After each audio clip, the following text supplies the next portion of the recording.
ajuns înaintea noastră. Ai o voinămită? Da, m-am învârtit un pic.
Deci mă țin pe tine, dar tu nu știu. Da. Adică mi-ai arătat, dar nu... Aha. Pun eu telefon. Ba, da, omă, să te treabă.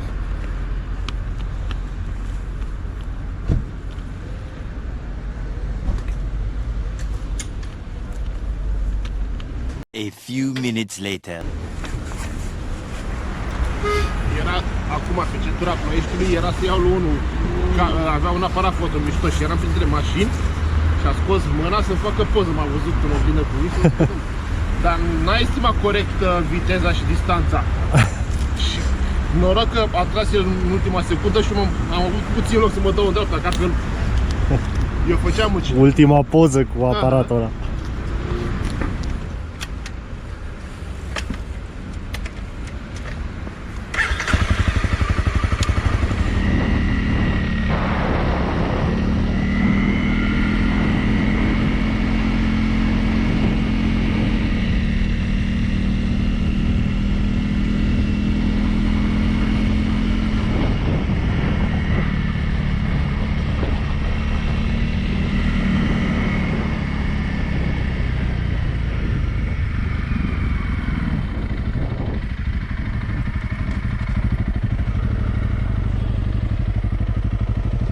Deci drumul ăla pe care mi-l dădea mie e ăsta în față.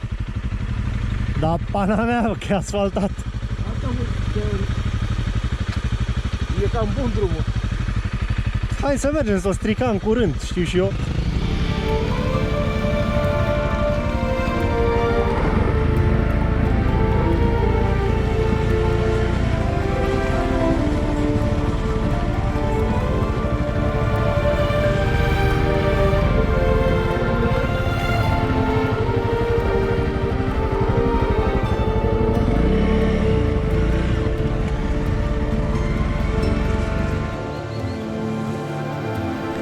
Ceva sau?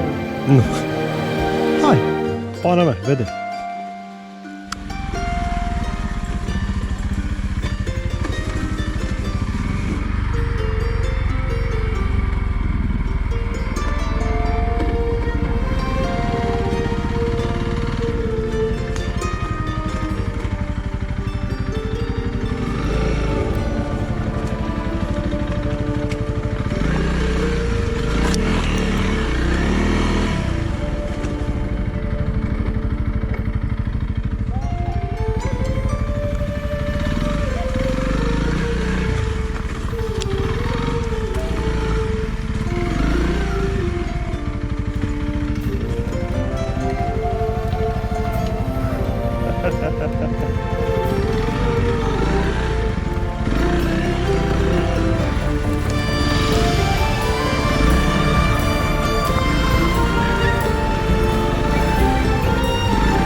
Dar nu prea mai duce să pe da?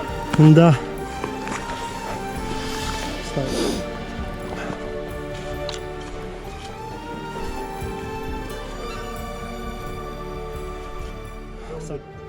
Aici unde am coborât noi în Albie din nou, mai era un drum acum mai pe sus. Hai să vedem.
Când am luat-o bine, cred că pe acolo trebuia să o luăm pe sus.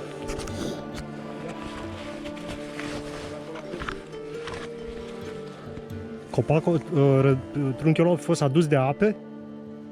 Bă, cam așa pare. Că nu prea văd unde să fi rupt de acolo. Păi da, dai seama ce mare a fost ăsta la un moment dat. Râul ăsta. Bine, acum ai mai mult o serie de bălți. Primăvara când se topesc zăpezile sus. Da. Mai dă și o ploițică.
Fain drumul.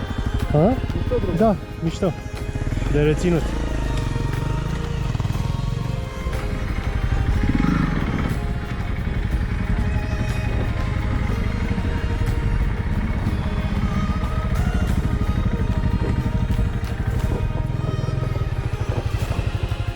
Teren de fotbal. Da, cu băncuțe.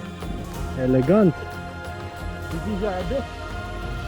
Ia să vedem noi ce drumuri avem pe aici prin prejur.